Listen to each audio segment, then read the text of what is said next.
Good morning, everyone. I'm Mark Bruley, Police Chief of the City of Brooklyn Park. Behind me is a bunch of amazing police chiefs that are here in support of a very short but very important message that we want to share with you. What you won't hear from any of us today is rhetoric of abolish ICE or that there shouldn't be immigration enforcement. The truth is, immigration enforcement is necessary for our national security and for local security. But how it's done is extremely important. In fact, we have a long history of working exceptionally well with our federal partners, including ICE agents, and we have seen the best of them perform their job extremely well in the past. With that said, recently, as the last 2 weeks, we, as law enforcement community, have been receiving endless complaints about civil rights violations in our streets from U.S. citizens. What we're hearing is they're being stopped in traffic stops or on the street with no cause and being forced to demand paperwork to determine if they are here legally. As this went on over the past 2 weeks, we started hearing from our police officers the same complaints as they fell victim to this while off duty.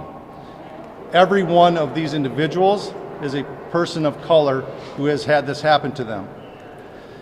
In Brooklyn Park, one particular officer that shared her story with me was stopped as she passed ICE going down the roadway. When they boxed her in, they demanded her paperwork, of which she's a U.S. citizen and clearly would not have any paperwork.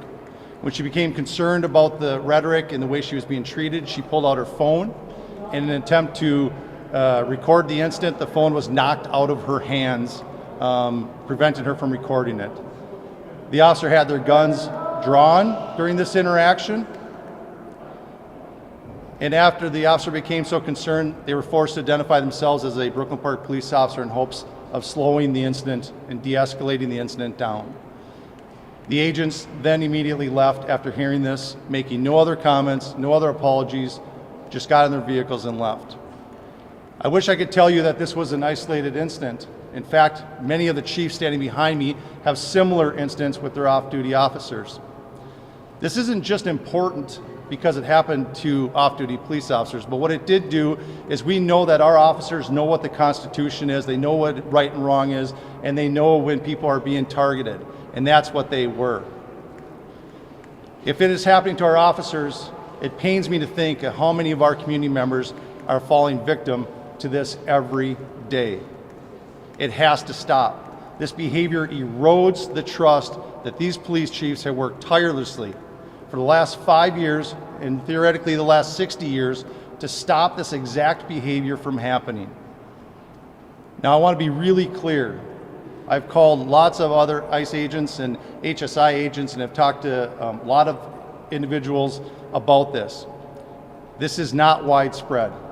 This is a small group of agents within the surge in the metro area that are performing or acting this way. As a matter of fact, as rumors of this had spread, I've received phone calls from ICE agents and HSI agents indicating this is not how they act, this is not what they do.